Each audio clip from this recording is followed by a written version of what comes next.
Good morning. I'm Rev Myron. I'm a minister through Pathways of Light. I'm also a Course in Miracles student, and have been so for many years now, actually. One of the things that I do is I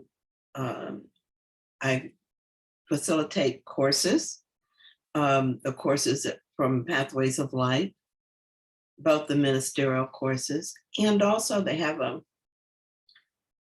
group of courses that are based on A Course in Miracles. They help you to go deeper and to practice, what you're learning, and then to share it with a mind healing partner. There are 26 of those courses. I've done them all several times, and I love those courses. They're so helpful.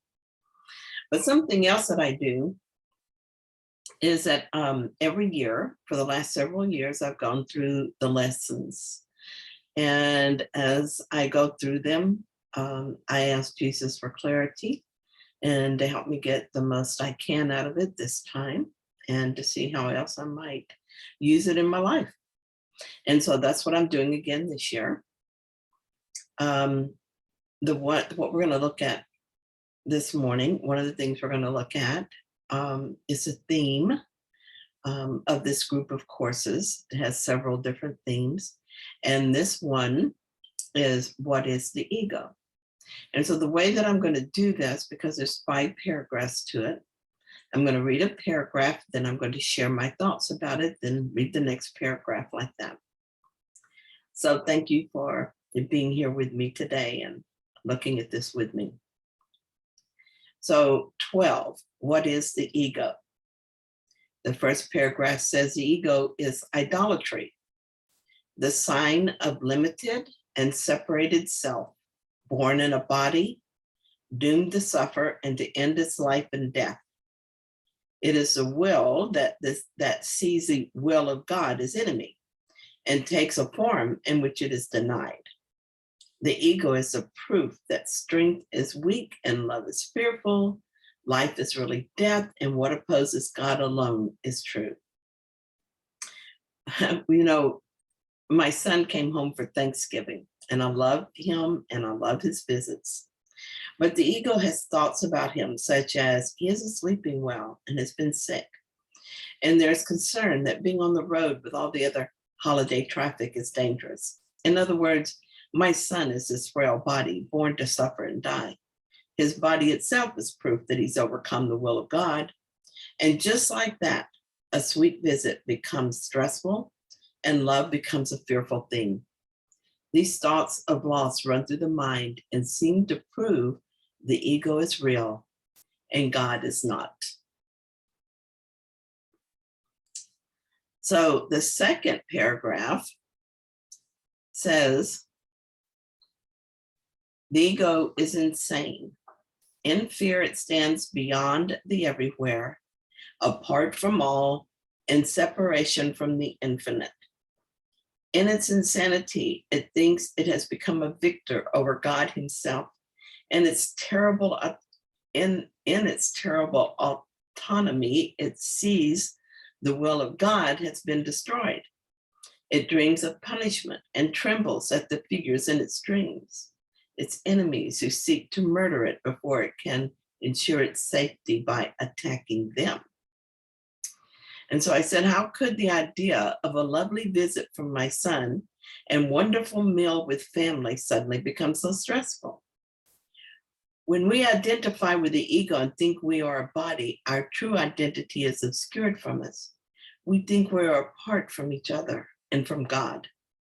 There is a hidden belief that we have overcome God and that he will punish us for our betrayal. Our unacknowledged guilt is nonetheless sensed and is then projected onto the world. Everyone is seen as a potential enemy, even our loved ones.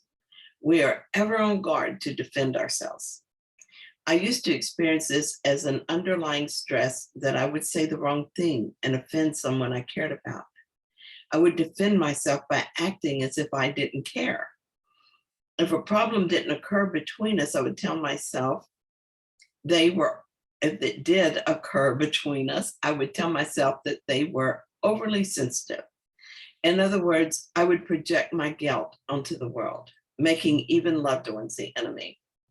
Then in fear, I would defend myself by projecting the guilt for the problem onto them. And in so doing, I would make it their problem and thus impossible for me to correct.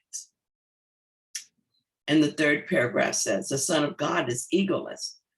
What can we know of madness and the death of God when he abides in him? What can he know of sorrow and of suffering when he lives in eternal joy? What can he know of fear and punishment, of sin and guilt, of hatred and attack, when all there is surrounding him is everlasting peace, forever conflict-free and undisturbed in deepest silence and tranquility? Now, this is the truth of our nature, who we really are. Because this is the will of God, we cannot be otherwise. Therefore, who we think we are as bodies is an illusion, a dream of existence. No matter what happens in the stories, no matter what happens to the bodies in these stories, we are safe. We cannot be hurt. We remain at peace, undisturbed in deepest silence and tranquility. Oh my. Paragraph 4. To know reality is not to see the ego and its thoughts, its works, its acts, its laws and its beliefs, and dreams, its hopes, its plans for its salvation, and the cost of belief in it entails. And suffering, the price for faith in it is so immense that crucifixion of the Son of God is offered daily at its darkened shrine, and blood must flow before the altar where its sickly followers prepare to die. We are so accustomed to suffering that we often fail to recognize it. Even in the happiest of moments, our mind continues to plan its defenses against inevitable losses. How could that be happiness? Regardless of the life we live, only death awaits us. Could that be happiness? Choosing the ego as our identity is choosing daily crucifixion. This is not happiness, and it is not necessary. And the final paragraph says, yet will one lily of forgiveness change the darkness into light, the altar to illusions to the shrine of life itself, and peace will be restored forever to the holy minds which God created as his Son, his dwelling place, his joy, his love, completely his, completely one with him. And so let us forgive the idea of the ego and its separation devices. Let us forgive the idea that we could be less than God created us to be. That is what I did this morning when the ego presented me with its dark gifts. I forgave the belief that my son is endangered in any way. He is the Son of God and always has been and always will be. He is not this body and not this story. What will happen in the story of Myron and her son?